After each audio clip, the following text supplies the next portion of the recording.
Hi, this is 10419, a show where we share with you and discuss facts and information on Belize's border history with Guatemala in order for you to make an informed decision in our upcoming referendum.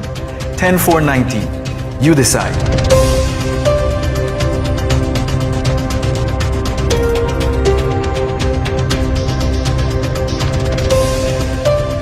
Good night, viewers, and welcome to 10419. I'm your host, Henry Wade. Welcome again.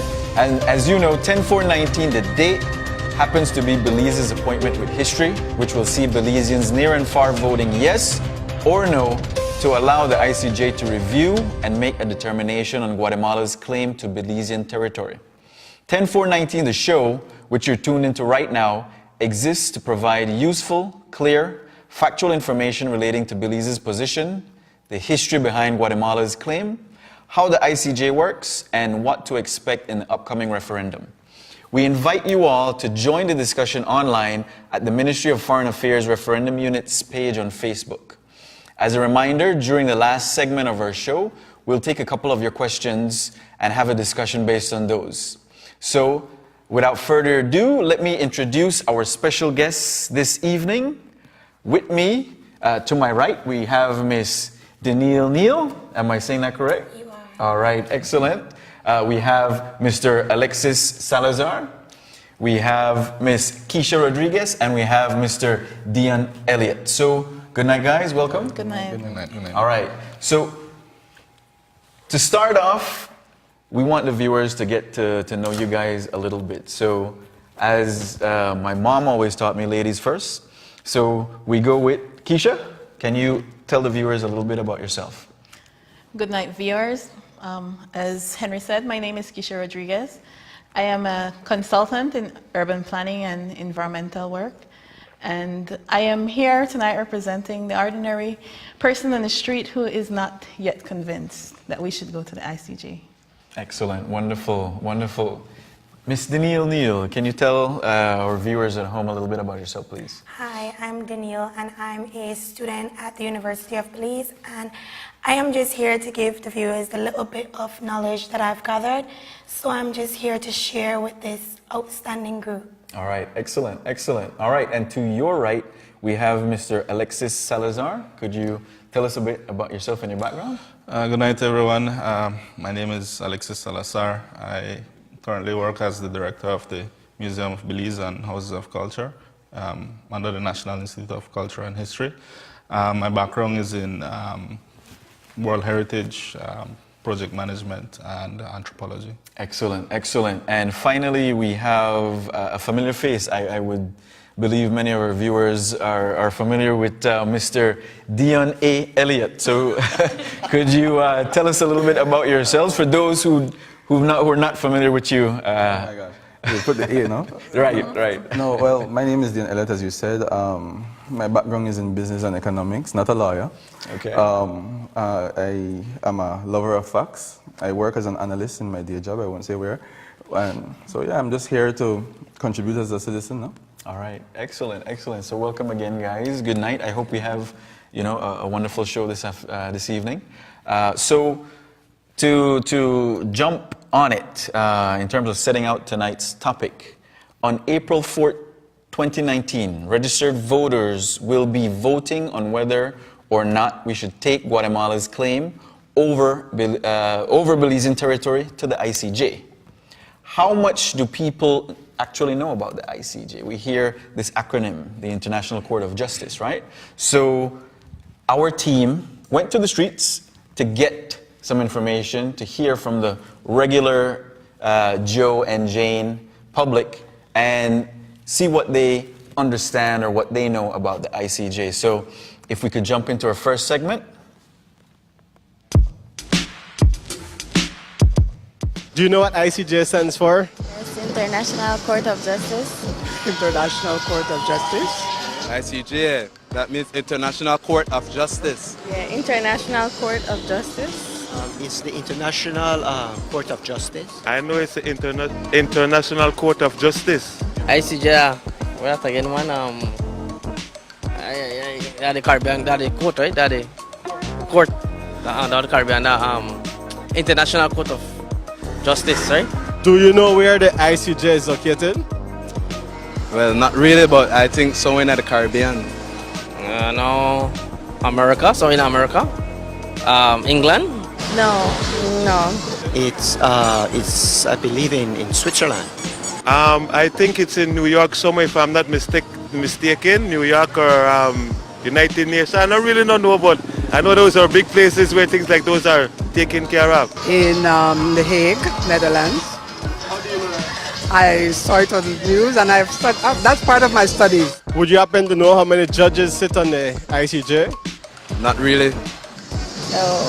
No, sir, I have no clue at all. No, I don't really look into it. I heard that this morning, I think 15? 15? I think there are something around 16 or so, I'm not sure. But they come from all over the world, and they are judges that are very knowledgeable in their areas of international law. And these are the judges that the cases will be put in front of.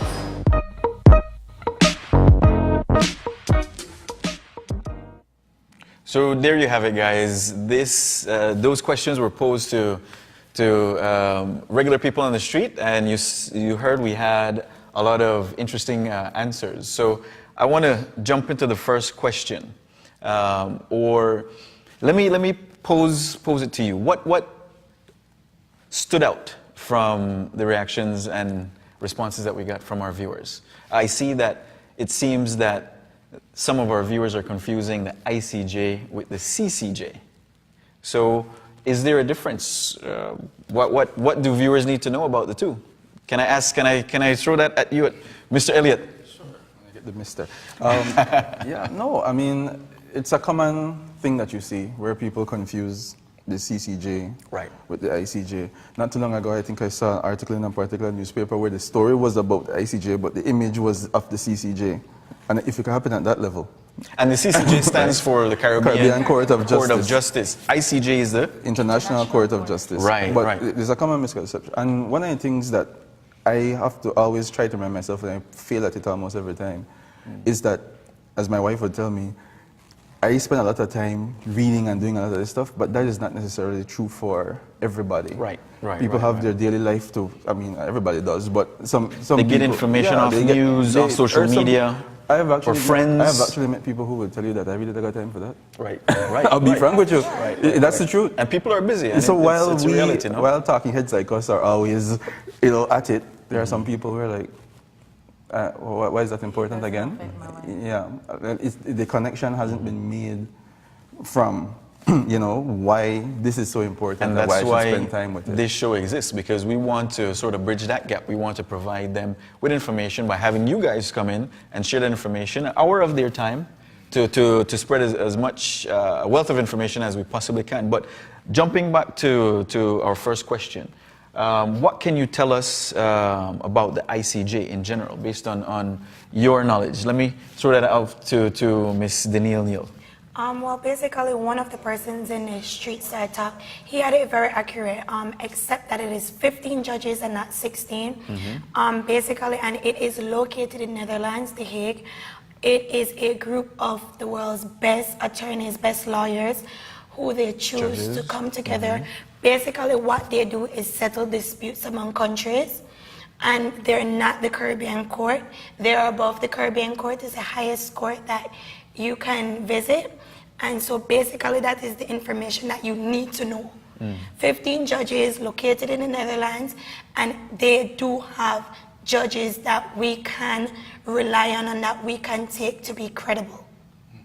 Because I think that is the misconception, we don't know these 15 people, so why could we trust them? These are 15 of the world's greatest law people, and so we have to put our trust in something at the end of the day, and I think that we should be capable to place it at the ICJ. Keisha, Danielle brought up a very good point, a very good question.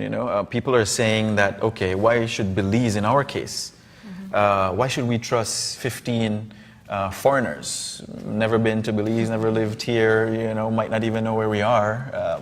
Why should we trust 15 foreigners to decide on such an important judgment in our case.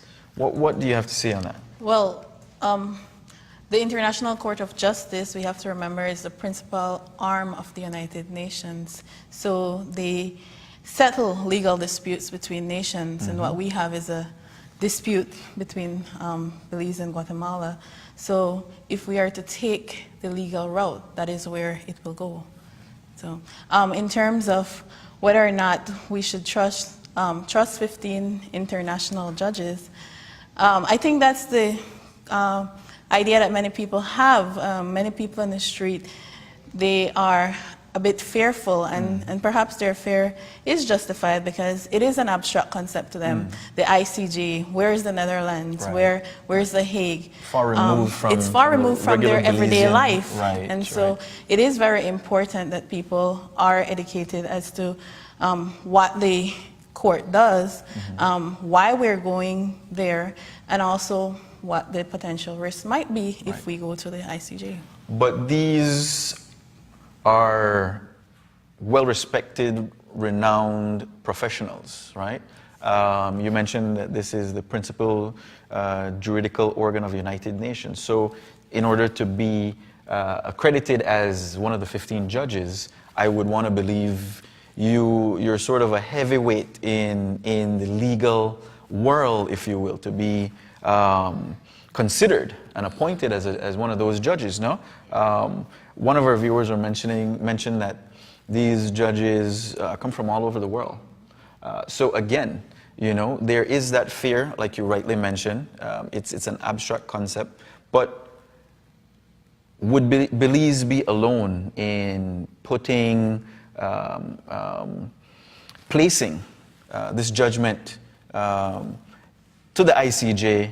Would we be alone, or is it, as you rightly mentioned, Keisha, that multiple states and nations do take disputes or issues to the ICJ for some sort of settlement, right? So how can we help to educate viewers, Alexis, to let them maybe overcome that fear, if you will? I had to look up the ICJ also, and part of it on their website, they go through all the different judges. So I looked through what what their resumes were. Right. Regional, we have a judge from Jamaica, we have an American, a Brazilian.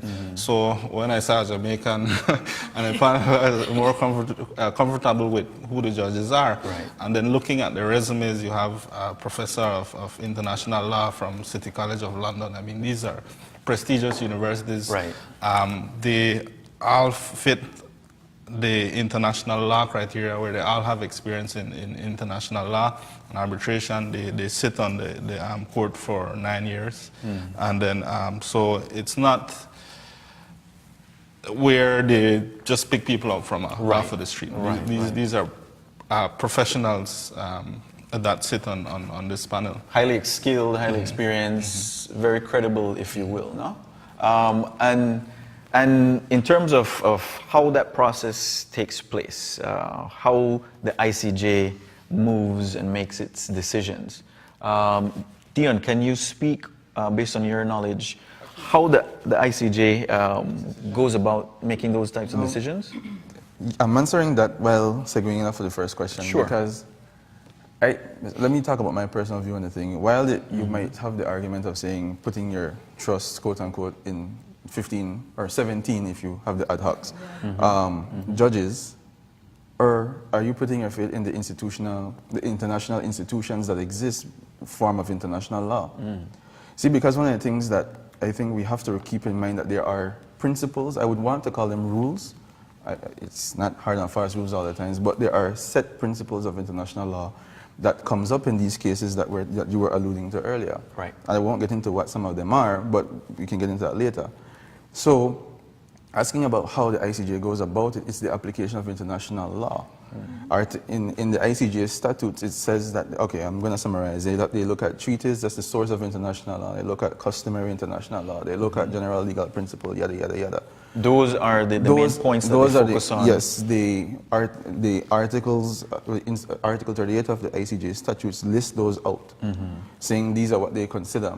They also, and what their roles are, they look at treaties, they look at international law, breaches of international law. Yeah. Those are the things that are laid out. So it's application of law. Right. If I hate to compare domestic law to international law because the two are completely different, but in Belize, in our domestic law, and I'm using the crudest example I can think about, I get up, I take a gun, and I aim it after Mr. Salazar, and I shoot him, and everybody sees it. There's enough evidence. He probably may do me something, so I have motive. I may know why they commit my law. Right. I mean, one violation of the crime. So there are certain tests and rules that will apply that if it's taken before a court says, okay, I'm guilty of murder. No. Crude, terrible example, I know. But it hopefully gets the point across. There are certain tests and laws that has to be applied, and the judges have to apply those. What do you say to those who say, okay, well, all right, good, we have 15 judges, foreigners from all over the world, but these people are human. They can be bought, they can be bribed. Okay. What do you say to that argument? You're going to bribe, and I'm certain, if you're talking about the 17, you're going to bribe 70 judges? Have we had evidence of that in the past? Can somebody show me right now evidence of a judge at the ICJ that has been bribed? Because I get that argument comes up a lot, and I always ask persons who bring it to me, bring me evidence of one. I need 15 examples, I need one. And me and you could have a real serious conversation about it. What I usually get instead is a lot of conspiracy conversations that go into a whole different realm, taking me through the Rothschild family and a whole bunch of things. Right. So, one, I'm an ISTJ personality, meaning that I go by facts. Right. All right. If you follow Myers-Briggs, you will understand exactly the type of person I am by just saying ISTJ. I cannot understand abstract concept easily. Right. Show me the numbers, show me the evidence, and we can go to town. I put it out one time. I said and I keep making this offer. If somebody can show me one single fact that tells me I should jump on the hard line, for example, no bandwagon, and if I get that fact, I'm joining that line because I don't want to lose a single part of my country. The same extent that, I don't brand myself as a yes voter. I know people think that I am sometimes, but I just follow where the facts lead. And I like if the fact says this, that's what I'm going to pay attention to. So, and I'm talking too long at this point, but that's the point. No. That's the point, that it's applying international law. I see Keisha wants to jump in. Yeah, I was just going to say, I think that there is not an argument as to whether or not the International Court of Justice is an institution that has its prestige. That's not an argument. One of the arguments is that whenever you go to court, when two parties go to court, both parties think they have a strong case, right? We will think, as Belizeans, we have a strong case. The Guatemalans, they are getting their legal opinion as well, and their legal opinion will tell them they have a strong case. Otherwise, they will not go to court. So you will not go to court unless you feel that there is a possibility that you can win. Well, I wouldn't agree fully with the statement that you made. This case has to be argued on its legal merits only, not on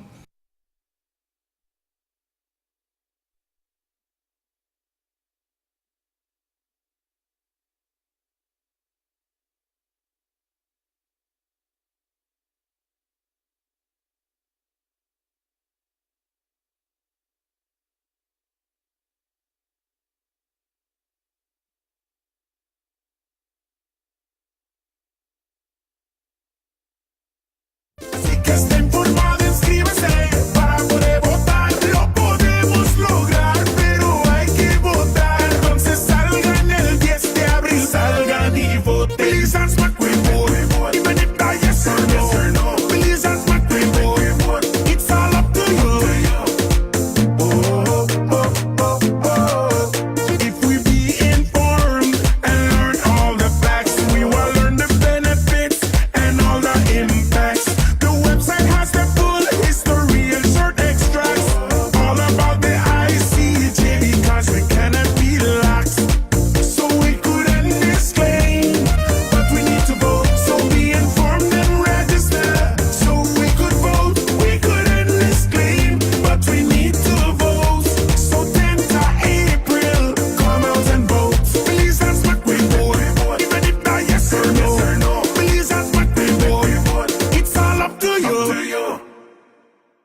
or no to ICJ.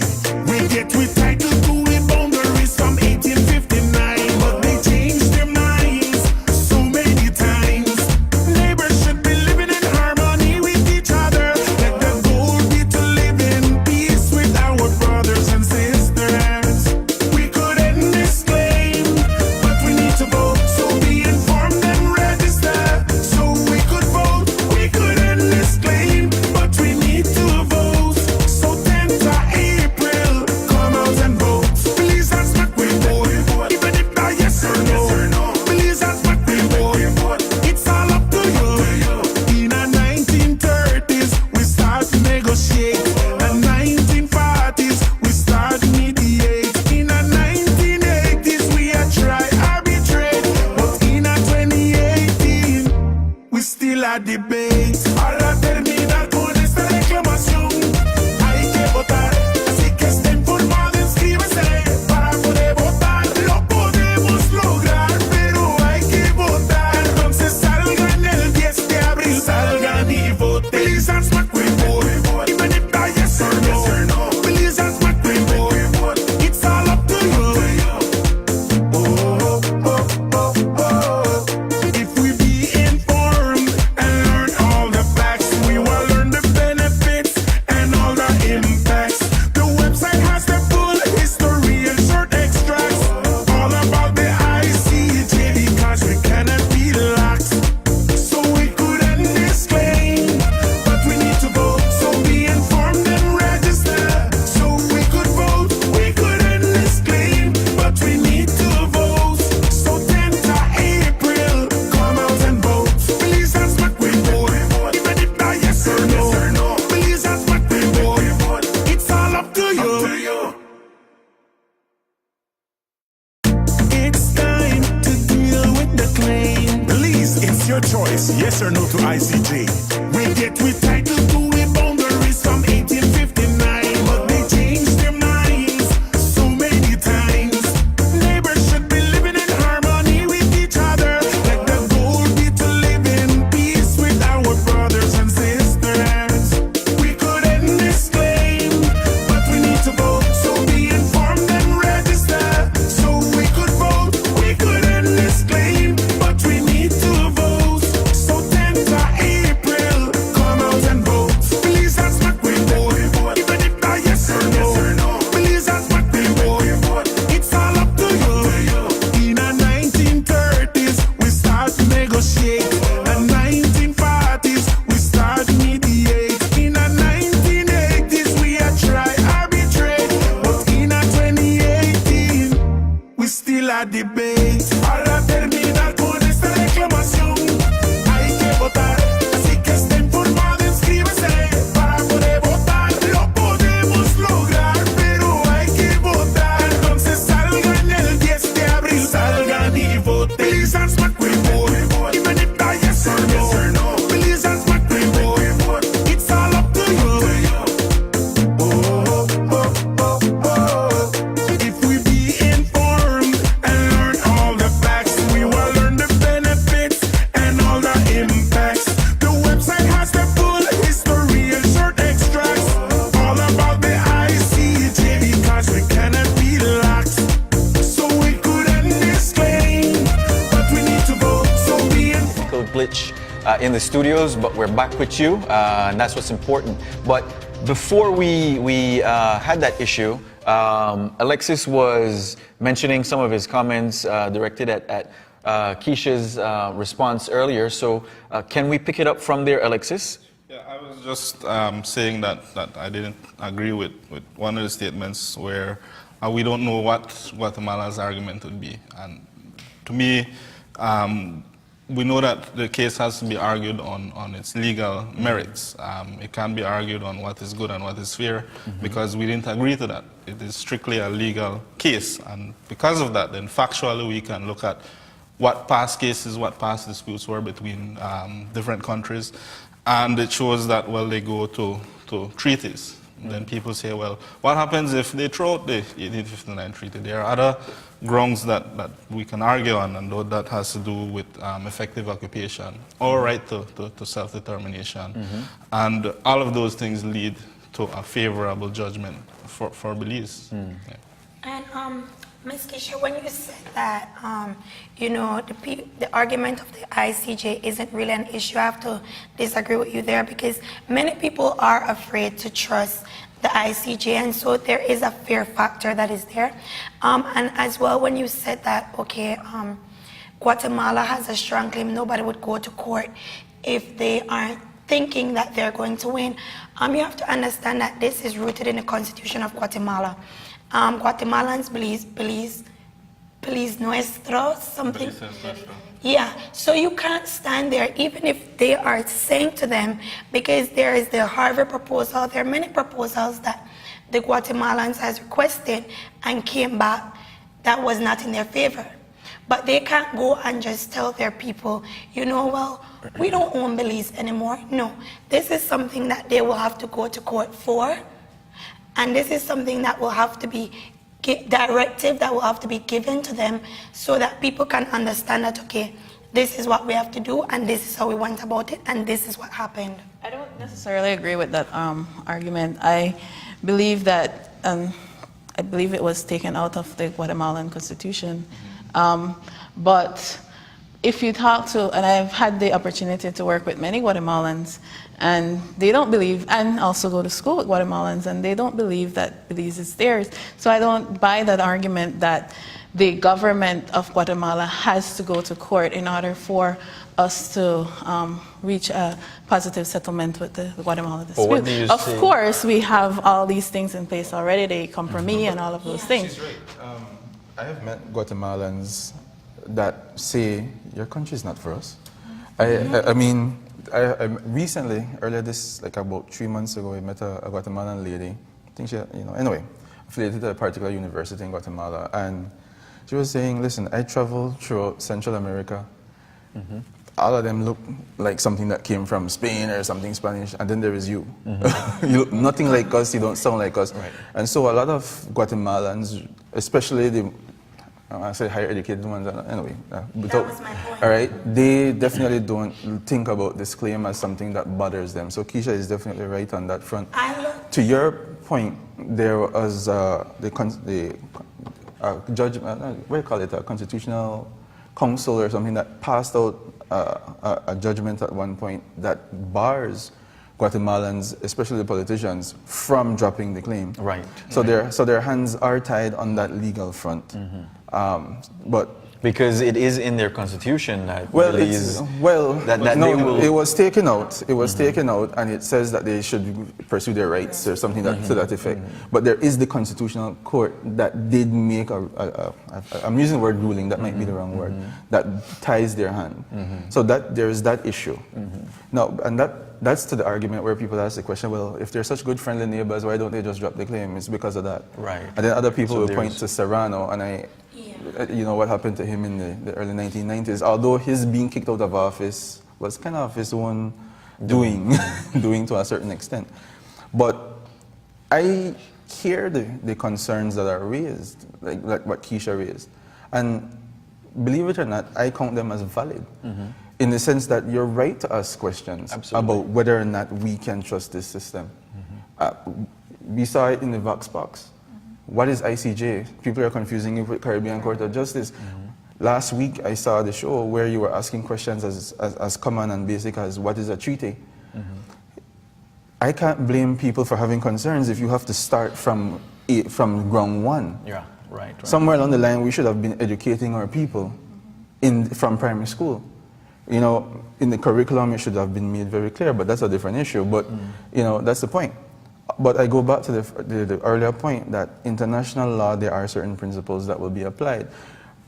I hate to do this, but there are several judgments. I can start with Manley Hudson. Legal opinions. Manley Hudson, 1950. Hired on behalf of the Guatemalans, basically tells them, you know what, you're better off going to arbitration, negotiation, try to do anything except go to court. I understand that there's a judgment, a legal opinion by a gentleman, Eric Sway. Guatemala has taken an effort to hide that, or suppress it, let me use the word suppress, that says you don't have a case. So you have legal minds that were hired by Guatemalan to give them an assessment of what their legal quote-unquote standings would be, and it basically comes back saying you ain't got none. Right. All right? Hudson took it as far as to say, listen, even if you go on as an extra legal, ex aequo bono, you still probably have, you might have something if you want to go after England. See, that I could promise you. And that brings up a very good point. But before we continue, guys, we got to pay the bills. So we'll take a short break and be right back. Again, viewers, you can join the discussion and post your questions online at the Ministry of Foreign Affairs Referendum Unit's page on Facebook.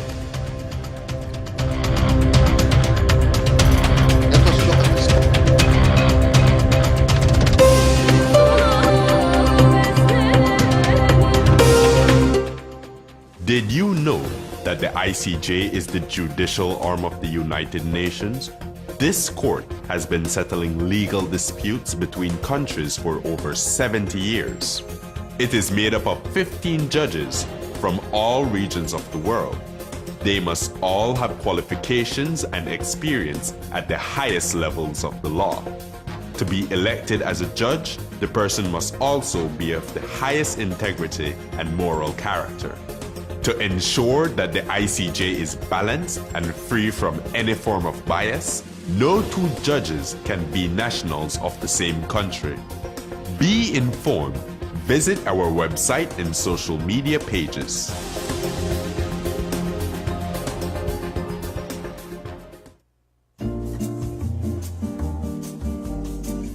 Hi, good evening. How may I help you? Hi, good evening. We're starving. What are the options? Well, on April the 10th, Belizeans can decide whether or not we get to settle this Guatemala dispute once and for all, or we can stay at home and hope our Facebook posts get the job done.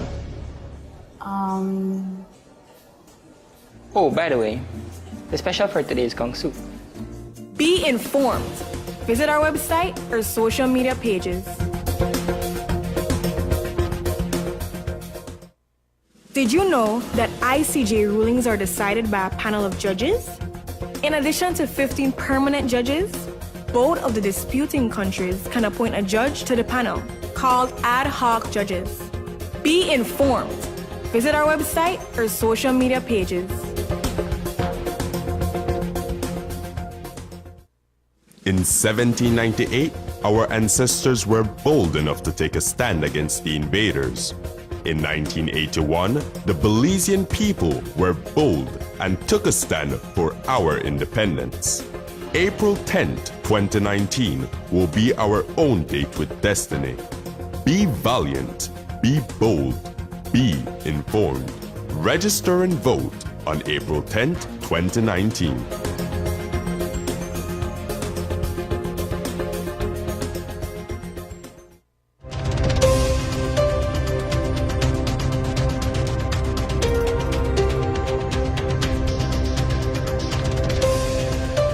Welcome back to 10419, the TV program that serves as a virtual town hall, allowing the views of all to be expressed, opinions to be debated, and most importantly, the facts to be shared with you, our viewers. Once again, tonight I'm joined by Mr. Elliott, Ms. Keisha Rodriguez, Ms. Danielle Neal, and Mr. Alexis Salazar. So earlier we were discussing the ICJ, about the ICJ, but I want us to take a step back a bit and look at the agreement that has put the ICJ now as an option. And that is the 2008 special agreement. I guess we all heard about that. In a recent presentation, this is what Mr. Assad Showman had to say about the special agreement. Let us look at the special agreement and begin to deconstruct it. First, the title. Special agreement is the term used in the English version of the statute of the ICJ, the International Court of Justice, at Articles 4, 36, and 40. In French, which used to be the language of European diplomacy, it translates as compromis. In this context, that does not mean compromise, that you're giving up anything, as some with malicious intent, I think, or otherwise, have been suggested. Next, who drafted the special agreement? At the beginning, early 2008, there were three versions. one by Guatemala, one by the OAS, and one by Belize. In the end, they used the Belize draft as the model on which to build and make amendments. How did Belize work its drafts? In 2008, we had a functioning negotiating team which had been brought over from the facilitation process that began in 2000 with one additional person. It consisted of Fred Martinez, much loved by all of us, as the lead negotiator, plus Alexis Rosado, David Gibson, James Murphy, Diane Haylock, Hubert Elrington, Eamon Courtney, Nestor Mendez, and Tussad Bidor, Asad Shuman. We also had a team of international legal advisors, experts, who likewise had come from the previous process, headed by Sir Eli Lotepak, and including Ben Juratovic, Jan Paulson, and Georgios Petrochilos from the London firm of Freshfields, Brookhouse, Derringer. Another legitimate concern, and one also voiced by the negotiating team at the time, was that which provides for Guatemala to submit any and all legal claims. Why any and all? Everybody frightened to hear that. When we questioned this wording, the international lawyers wrote, listen good please, what they wrote. This means that Guatemala has one opportunity to articulate all its territorial, insular, and maritime claims once and for all. End of quote. In other words, it couldn't come now and claim, Meko said, we don't know what they claim, you're right. Meko said they claim from Sibun to Sarstoon, and then they lose the case. Then they come back a few years from there and claim from the Hondo to the Sibun, or maybe claim a few islands, or claim a piece of sea, you know what I'm saying? So what they wanted, what our lawyers wanted, and what we want, what all Belizeans want, is for any claim that they might have, these people, to destroy it, to end it, once and for all. And that was the way to do it. Any and all legal claims. So, Guatemala by that is forced to submit all its claims, once and for all, and take the licking and the judgment of the court thereon, and live with it forever.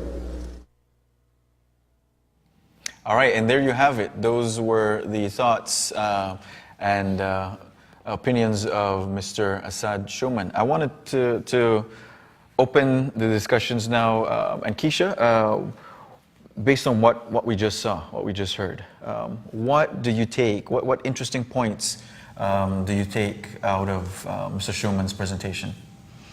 I think, first of all, the special agreement has been, for many of them, no to the ICJ persons of that opinion, one of the crux of the matter. You have heard people saying that any and all claims opens a kind of worms for Belize, in a sense, that we are opening ourselves for Guatemala to claim all of Belize. And actually recently I was reading in the Amandala an article by Marisol Amaya that she wrote in The Hague, where she looked at opinions from two persons, Cook from George Washington University, I believe it was, and I believe the other person was Lavelle, and they expressed opinions of regards to that Belize, in a sense, the special agreement and the any and all claims is vague, and Belize has opened up itself, in a sense, for Guatemala to have an inroad at the court. Okay. So it's a possible opening of Guatemala to then say, okay, well, instead of claiming just a small portion, now we want the entire territory, right, yes, so to speak. But then what do you say about, okay, they would need to prove that case if in fact they were to pursue that route, no? They would have to establish why they should be given consideration to move forward with trying to secure the entire territory. Well, of course, any claim that they bring to the ICJ, they will have to have their evidences to back up the claim. But it is saying that they can bring any and all legal claims to the ICJ, and we do not know necessarily what they will be claiming. Right, right. So what do you say to the question posed that the special agreement gives the ICJ powers to change our borders? Alexis, you have thoughts on that? I don't think it gives the ICJ powers to settle our borders. It gives it the power to settle a dispute between Guatemala and Belize. I think that people, when they think that they say that the special agreement works out in the favor of Guatemala, I am not with them when they say that. I think the special agreement works out in our favor because we argued that it has to be argued on its legal merits. And then, as Mr. Schumann explained, the reason why you want Guatemala come and lay out all its claims is because you know what, they come back and say, well, okay, we lost the case, we want to claim this. And then, okay, we lose, so now we want our maritime, we have a claim. So it's a never-ending cycle. Yes, huh? So claim what you need to claim one time, and after that you can't come back. Right, yeah. It's ending. Leon, go ahead, sorry. One of the things that I think is useful is because when we discuss Article 2, because we're talking about Article 2 of the Special Agreement, and I just want to read it. It says the parties request the court to determine, and I think it's Dr. Gila-Lewis who did a useful explanation the other day in Love FM what the determine means from a legal stance, and I won't go there. In accordance with applicable rules of international law as specified in Article 38(1), and I kind of referred to those earlier, of the Statute of the Court, any and all legal claims of Guatemala against Belize to land and insular territories, very specific dealing with land, and to any maritime areas, which if you read some of the writings out there, we would have had to settle maritime areas, whether or not we had a claim or not. That's a separate matter. Areas pertaining to these territories to declare the rights therein regarding to the lands. Does Guatemala have any right to Toledo? Does it have any right to Corozal area, whatever? Does it have any rights? The rights therein, and to determine the boundaries between their respective territories. Establish that this is it, right? Now, there's a lot of things here that oftentimes are not discussed, I guess because of time or whatever, but when you talk about applicable rules, international law, Article 38(1), there are some very specific rules that apply. So when, I'm not too sure when people say we've opened ourselves up, but it's very, as Dr. Schumann mentioned, that it's the Belize draft that formed the basis. And we're saying here, listen, Guatemala, we don't want you to come with no historical ties argument. That bring your ute possidetis, whatever you pronounce that, where all these other things that you come with. There's very specific things. Under international law, we have a treaty, so let's talk about that treaty. Let's get the judges to look at that treaty. Is it valid? They have to start there. So you're telling me that, or you're telling us that you don't believe that the special agreement favors Guatemala. What do you have to say about that argument? Let me ask Daniel, and then we jump into Alexis. I totally agree with Dion and with Alexis when they say that, first off, it was the Belize draft that they had consulted, and secondly, Dr. Gilda as well, because my problem with it was determining the border, which was the word that kind of stuck out. But after her breaking down the term determine based on law, that was where it was very clear up to me. And so I do believe that let's just get it over with. Let's just stand by the any and all and let us go for it. And Mr. Salazar had alluded to it earlier. There is a track record of the court upholding boundary cases. Boundary treaty. And one of Guatemala's arguments, and I'm happy to say that, the people who call themselves the No to ICJ group I've heard some of the leading members say that it's a boundary treaty, and I'm glad for that change, because there was a time when I heard some Belizeans arguing as if our treaty was a treaty of cession, and that thing upset me. I don't care if you wanted to vote no. I actually tell people, I don't really care if you want to vote yes or no. I just really don't want people to be running around with wrong information. Like people coming and say that, talking as if we have a treaty of cession. Where the world did you get that from? The preamble clearly says is to establish the boundaries between Her Britannic Majesty's possessions, which is another interesting phrase because it says, it didn't say Guatemala's possession that's being ceded over to Britain, it's British possessions. So we owned it before the treaty, but that's another matter. Where we're saying here is that it's a boundary treaty.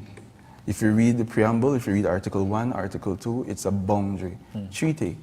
Article 7, which has been the bane in our side. Right. That infamous Cart Road article. Which doesn't, I mean, I have it here because I went to read it, but if anybody, if you have time, if you ever read that full Article 7, it's one of the most vague provisos in another legal document you can probably find. It talks about using best efforts, nearest, somewhere near between the capital, the city of Guatemala, and the settlement. I mean, doesn't even say where, doesn't say when, doesn't say who's responsible for what. But then isn't that the crux of the issue? I mean, isn't that what Guatemala is saying? Because one article wasn't fulfilled. I promise I'll shut up. I promise I'll shut up after this. Hold on, let me just read this here. I'll shut up. You won't hear another thing from me. This is from William J. Bianchi. This was written in 1959. Okay. About that article. It says, in essence, therefore, the question posed is not whether Great Britain built the road, but whether conjointly Guatemala should use their best efforts. I will skip a lot of stuff here. Goes on to talk about how vague the article is, and it says the difficulty of establishing such a claim is conceded by Guatemalans themselves in the course of presenting their case. They, Guatemalans, describe Article 7 as vague, without fixed period and without sanctions. Pedro Valenzuela, this is a Guatemalan in 1859, who was part of the Guatemalan Council of State, says Article 7 of the agreement has no value. It assumes substantial expenditures for which no appropriation has yet been made. It does not, moreover, fix any conditions related to the performance contemplated therein, such as time, kind, or duration. It is so indefinite that any obstacle arising from the failure to set these conditions could easily vitiate the entire undertaking. Guatemalan, looking at Article 7, saying this is junk. But, you know, one person basically said that, one person quipped that Pedro de Aicinena was... I see Keisha wanting to jump in. Like, please, Keisha, jump, please. One of my concerning aspect of a special agreement is also Article 5, which says that, I won't read the whole thing, but there's a part that says they will agree on the composition and terms of a binational commission to carry out the demarcation of their boundaries in accordance with the decision of the court. Now, in the Treaty of 1859, and following that, they had already done the demarcation of the border, although the entire border was not demarcated because of the northern portion and the treaty following that. But, I mean, somebody else would, someone will question why is that there if there is not the possibility that they will need to go over and do another demarcation of the boundary between the two territories. I would answer that by looking at the resources and use of resources along the border. A lot of people come over to Belize, and the reason why they come over is they're saying, well, we didn't know we were in Belize. So part of that where they're talking about demarcating the border is to say this side, that Belize, this side of Guatemala, so that you can't, people who come in and from Guatemala into Belize cannot use that as an excuse to say, well, we didn't know we were in Belize, because along the border it isn't demarcated like that. You still need to use GPS to find the markers today. So it's not very well demarcated. If you read the 1859 treaty, it talks about going from the point at Gracias to Garbots Falls. Where is the marker? The marker is not physically on the falls. It's off about 900 yards. So all of that you need to look at when you go back to that treaty. If you look at it, we're going to need to go back to Gracias and then make our way up to Garbots Falls. So all that we have to take into consideration. I believe that is why that is in there.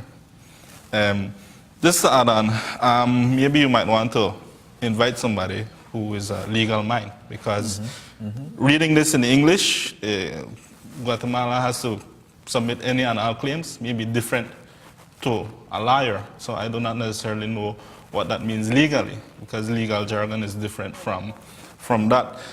So that's one thing that I would like to know, or research more on what it means to that Guatemala has to lay out all its claims. That's a good point. And then my question to you, panelists, is we heard what Mr. Schuman mentioned in terms of the makeup of Belize's negotiating team, in terms of getting that draft put together, having that draft then be accepted. No? He mentioned there was a Guatemalan draft, an OAS draft, and a Belize draft. And the Belize draft was sort of the foundation that led now to the special agreement now that we're discussing. So what are your thoughts then on Belize's negotiating team that Mr.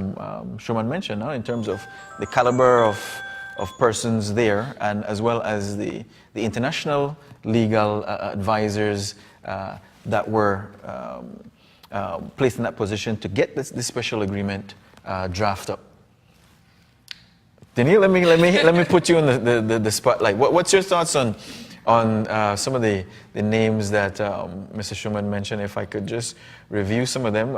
He mentioned, of course, Ambassador Fred Martinez, Ambassador Alexis Rosado, Ambassador David Murphy. Gibson, Ambassador James Murphy, Diane Haylock, Hubert Elrington, Eamon Courtney, Nestor Mendez, as well as him, Ambassador Schuman as well. So what do you guys, what are your thoughts on the makeup of our Belizean negotiating team at that time? I promise I'll be shutting up. I'm waiting. Keisha, let me put you in the spotlight. What's your thought on that team that we had back then? I think there's no doubt that the team were people of very high caliber, and it was also a bipartisan effort as well. So you had you had membership. Well, you had persons from the team who were from both parties, the PUP and the UDP. But for me, I think one of the issues that have also come up regarding the special agreement is the issue that it was not taken to the House. A lot of people did not know, and I have to admit, I did not know what was in the special agreement until I went and read it as part of my research purposes.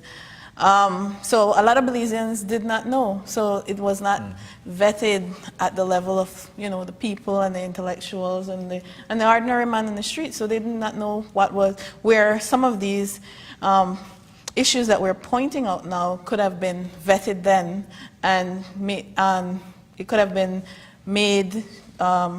It could have been ensured that the people knew what we were signing on to. I also, during my research, found a document from Guatemala where their Congress approved the signing of their special agreement. Do we have anything from our House of Representatives that it was approved that the special agreement But does it really reduce the weight of the special agreement? Does it really make it less impactful? I think in a lot of ways, perception is reality, and if people perceive, and what we're dealing with a referendum, right? A referendum.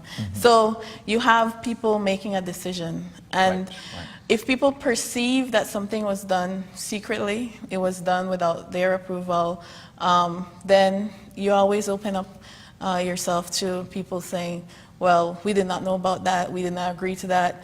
And I think that's one of the main arguments that I'm hearing out there. I think that's a fair argument, because you could, looking at the domestic political processes here, maybe there's something valid to be said there that maybe it could have gone differently. The only question that I pose at people when we have that conversation is that, okay, good. So let's concede that.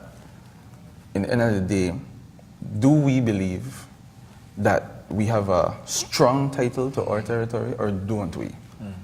And that's what I kind of want to know, what if Belizeans, where do Belizeans? So your point is to focus on the present, to focus on the case, the Belizean case. To focus whether you want to vote the no facts or whether you want to vote yes. I just want to know if Belizeans believe and know why. In the Bible, it tells you always have to be prepared to give the evidence for why you have your faith that you have. Do you walk around the place saying, okay, Belize that for we, But do you know why? Do you know what the legal standing is? You could believe that we have a solid case and still vote no, you know. I have no problem with that. That is your right. That's a very good question. But it disturbs me when I hear people arguing as if they doubt the legal title that we have. You can be confident, the law stands, but I just don't want to go to court. I don't like court. Judges look strange. Excellent point. And again, great discussion, guys. But once again, we got to take a quick commercial break. So we'll take our final break now, and we'll be right back after these messages.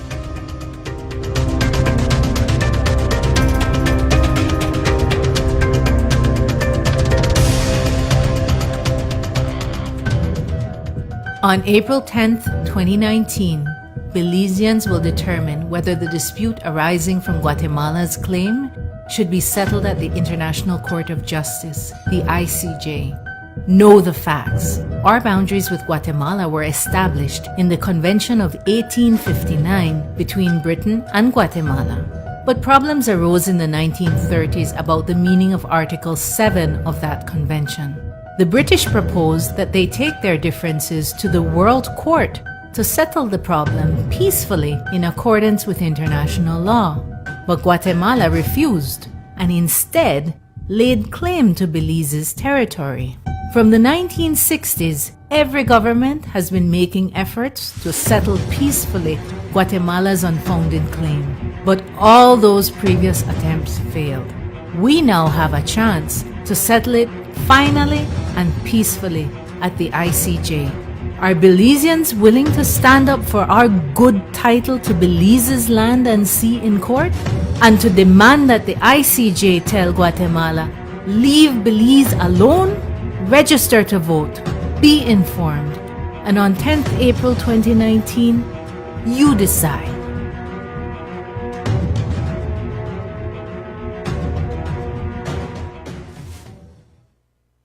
Belize, a very unique and beautiful country. We are a melting pot of people, cultures, and ideas, united by our shared experiences, shared struggles, and our right to self-determination. On Belize's independence on September 21st, 1981, all the countries of the world, except Guatemala, recognized our sovereignty. On April 10, 2019, we have the opportunity to legally put an end to Guatemala's unfounded claim once and for all. Our country, your vote. You decide.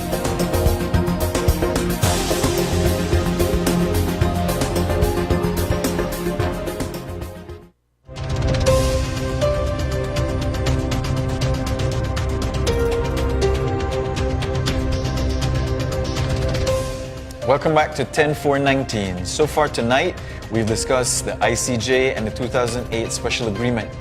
This is our final segment. In this last segment, I want to go back to the 1859 treaty. We brought that up again tonight, guys. We did a segment last week, and we want to find out exactly why Guatemala doesn't think that treaty is valid.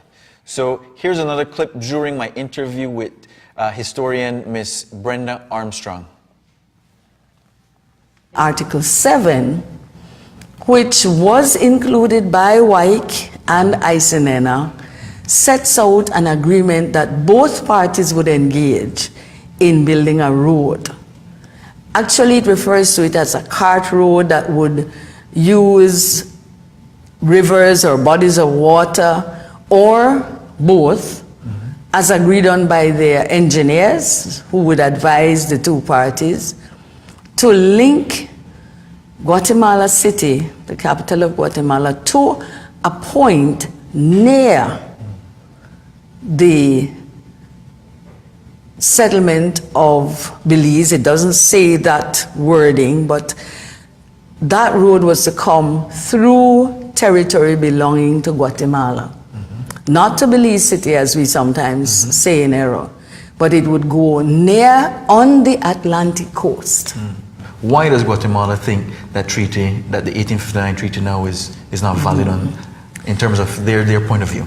Yes, from where I believe from their perspective, an agreement was made to have both parties participate in the construction of that road, and that was never done. Although after the signing and ratification of the 1859 treaty, they did have a subsequent convention that laid out how the road would be built. In Guatemala's eyes, that subsequent convention not having been fulfilled negated the validity of the 1859 treaty.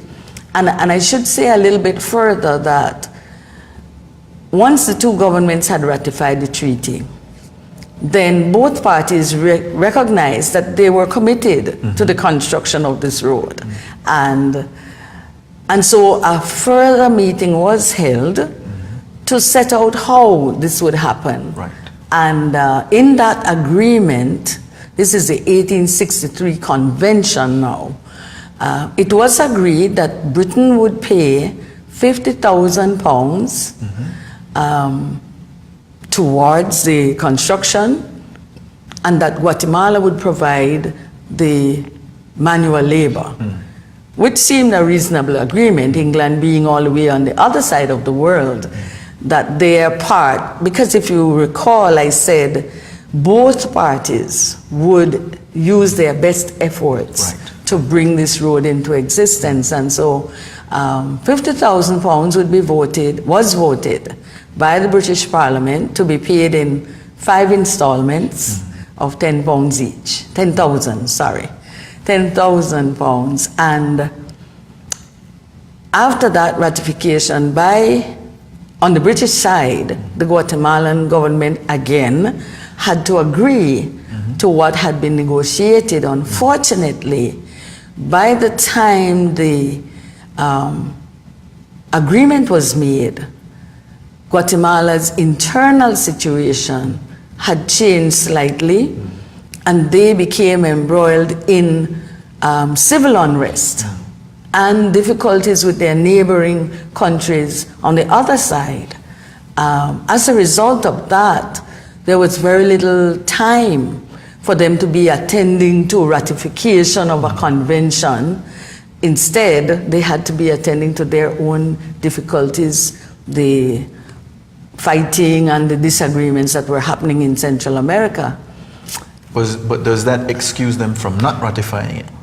It doesn't excuse, but it explains. The result, though, the end result is that the time period that was allowed for ratification of the convention to the 1859 treaty elapsed before Guatemala had a chance to address it. And there you have it. That was the second half of my interview with Ms. Armstrong. So I want to jump out to you, Alexis. What were some of the points that you found interesting based on Ms. Brenda's comments to the questions that we shared with her? Well, what I found interesting, I want to add to it, where well after 1938, where Guatemala rejected the 1859 treaty, they make reference to it. They reference it in 1991. They reference it 2002. So, and they're still referencing it today. So how can you claim something is invalid, and then when we look at our borders, go back and reference it? And then a treaty isn't invalid because one party say, you know what, we agree with some of the things. And then going back to Dion's point, where somehow this Article 7 became a myth in Belize. Where I don't know if Guatemalans are good at saying, well, the British didn't live up to their part. But if you go and you read the article, it's very vague. And it says that not only England has to make an effort, but also Guatemala. So they have to prove that, both parties didn't make an effort. So you can't prove fault then because we didn't build a cart road. So the exchange of notes happened in 1931. Again, just because Guatemala claims that this treaty is not valid doesn't mean that the ICJ will not look at it. The very first thing that they're going to look at is if the two parties have a treaty. And I think that is why, for that reason, or that is one of the main reasons that I have a yes. So you're bringing up the points that Guatemala, from time to time, reference the 1859 treaty. Well after 1938. But their position is that the treaty is invalid, no? So do you think, based on what we've heard and your research, your own opinions and thoughts, do you think that we have a valid treaty? Do you think that the 1859 treaty is valid? Can I throw that at you, Keisha? Yes, okay. Yeah, I believe the treaty is valid. A lot of my no is not necessarily because of the 1859 treaty. I have some other reasons why I don't believe that we need to be going to the court at this present moment. But I do believe that from the point of view of the treaty, it was not a treaty of cession. I believe it's a boundary treaty. And so that's one of the reasons why when I read the special agreement, I kind of have some issues with it in terms of saying that it will determine our boundaries and so forth. So, I won't belabor this particular point with the special agreement. I had this, just to say, except to say that we had this conversation. I have too many conversations about this issue, and somebody asked the same question recently. Why did we say the word is special agreement that way? And I think one of the things that I need people to understand is that our title, yes, is strong because of the 1859 treaty, but that's not the only thing that gives us our title. Self-determination is another one. The British had effective control of the territory before the 1859 treaty. I mean, there are different elements that gives us our title. The 1859 treaty is clearly an excellent starting point, but we have things before that treaty and things that are after that treaty. You mentioned 1931 exchange of notes, that's another thing. Right. And the list can go on. One of the things, though, is that even if we want to limit ourselves just to the 1859 treaty, and that, okay, beyond all the vagueness of Article 7, all right, and I encourage Belizeans to please read that thing for yourself. Don't let somebody describe it for you, read it for yourself. You can still vote no, like I said before, I agree. But it says, when you write about the court, and this is a quote from the court, it says the court recalls, and this is about Nicaragua and Colombia, not Libya and Chad. Libya and Chad came first, and it came up again in Nicaragua versus Colombia. The court recalls that it is a principle of international law that a territorial regime established by treaty achieves a permanence which the treaty itself does not necessarily enjoy. I heard Shane last week read a similar thing. I don't know at what point does it sink in that there is a principle in international law that if you have a boundary treaty, you can make the rest of the terms they go to wherever. Once you sign and ratify that thing, which we did, that stands. And that's why Guatemala has been so busy trying to argue this a treaty of cession. I see your finger went up, Keisha, please, just quickly, and then I'll... However, and this is more a question, and if whoever wants to answer it. The treaty, the 1859 treaty, is regards to our territory, land boundaries, maritime areas. This is always a concern for people as well. I mean, it had come up during the heads of agreement and the use of the Ranguana keys and those things. So what applies when it comes to the maritime areas? Well, let me jump to yes. Basically Daniel? What happened is you have to first define your borders before you can... Your land borders. Yeah, you have to define the land before you can establish the waters, because remember that has its own set of rules. So for example, it can say where your border ends 11 miles out. So where the border ends has to be first established, defined, no arguments, and then we can go about setting the boundaries for our water. For the maritime. Yeah. So does that mean our keys are at risk? Just to repeat what Daniel was saying, you first have to settle your land issue. Even if Guatemala had a claim on us or not, we would still have had to settle our seas because there's an overlap. Honduras has indicated that it is willing to try. But based on that then, so we have to first settle our our land dispute, border, yeah. then that goes into the UN Convention on the Seas and so on. But we have 12 miles out that are our territorial seas, and then 200 miles to check. And when you look at it, then Honduras and Belize lock Guatemala out. So that has to be negotiated. Yes. It's not equitable principle. Yeah. Wonderful, wonderful. So there you have it. And ladies and gentlemen, I would like to thank each one of you for joining us tonight on 10-4-19. But before we leave, I would like for each of you to briefly give your final take on tonight's conversation.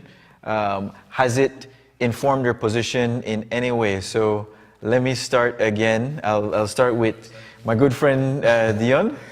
Well, my closing remarks, I guess, if you could bring it like that, if you ask me what I learned, definitely it's an issue that is important and we all need to discuss it. But beyond discussing it, I am tired of mere opinions. This is a matter of fact, it's legal, and I encourage people to get the facts, read the facts. If you don't trust your government, Google. Google. Trust Google. Google. Listen, there are, like, for example, there are things like, for example, there's this thing by Alberto Alvarez Jimenez, Boundary Agreements in International Court of Justice Case Law. If you don't understand the case themselves, read the ratings of other international lawyers. This is from the European Journal of International Law. And there's a lot of judgments online as well, too, yeah, from there's previous the summaries. cases. The summaries, If you can't make it through the full thing, read the summaries. But don't let somebody tell you. If you, all I'm asking Belizeans to do, if you want to vote no because you got the accurate information and not relying on somebody, in my opinion, blatantly lying to you. If you want to vote yes, that's your business. If you want to vote, that's your business. But please get the facts. And if you get all the facts, Keisha is saying she believes that we have a solid case. If in the end of the day, she still sees all the facts and wants to vote no, that is her right. And she should do that. But I don't want somebody to be voting no because, why? You know, some scare tactic may get used and they lie to you and you're convinced that we had a treaty of session. All right, Keisha, can we hear your closing thoughts? When I was asked to be a part of this panel, I have to be honest, I was a little bit hesitant because I don't believe that I am informed enough about the ICJ. And so I had to go and do my own little research, a little bit more than I already knew, and have conversations with persons who I believe are more well-learned than I am. But I believe that it is important for all of us as Belizeans, whatever our capacity, you know, we all have different levels of understanding and so forth, to have the conversations. I remember a couple months ago, I was at a carnival group's their practice and designing their costumes, and we had a conversation about the ICJ there, and one of the persons was a former BDF. He was telling us about his experience on the border and things like that. So it is important that the conversations be had from the street level, your families, your in the boardroom, wherever you are. It is important that we discuss it because come April, all of us will have to vote, and I do hope that we have a large turnout for the voting, so it's not a small segment of the population that is actually making the decision for us. So ask questions, have conversations, and make sure that you find a way, like Dion said, use the internet, use whatever resource you can to be able to inform yourself and to formulate a position on how you will be voting to the ICJ. To get the facts. Yeah. Thank you. Danielle, closing thoughts? I enjoyed it very much. You learn every day. My thing is, first of all, to tell people to go and get registered. Because if you're not registered, then you actually don't have a say in what's happening. So go and get registered. Don't take everything that people say to you in these conversations. You know, people have all different types of opinion. Don't run with it. Go and do your little research because everybody have their own motives at the end of the day. And that's it. Be patriotism, love Belize, but don't let the fear of losing Belize hinder making a good decision for Belize. Well said. And finally, Alexis? I just want to echo what Dion was saying during the break, where he goes by facts. And the reason why I firm yes is because of being able to read and say, okay, these things are facts and this is how it will go. And my challenge to people who are a no is, if you are a no, give me a no or tell me a reason why we shouldn't go that is not based on a supposition where we say, well, suppose, or what if they bribe the 15th judge, or what if they kick out the treaty? No, go by the facts. If you can bring an argument to me that is not a suppose, or suppose this happens, then I would dialogue with you and we could have a good discussion. But what I'm hearing from the no's are just suppose and not relying on facts.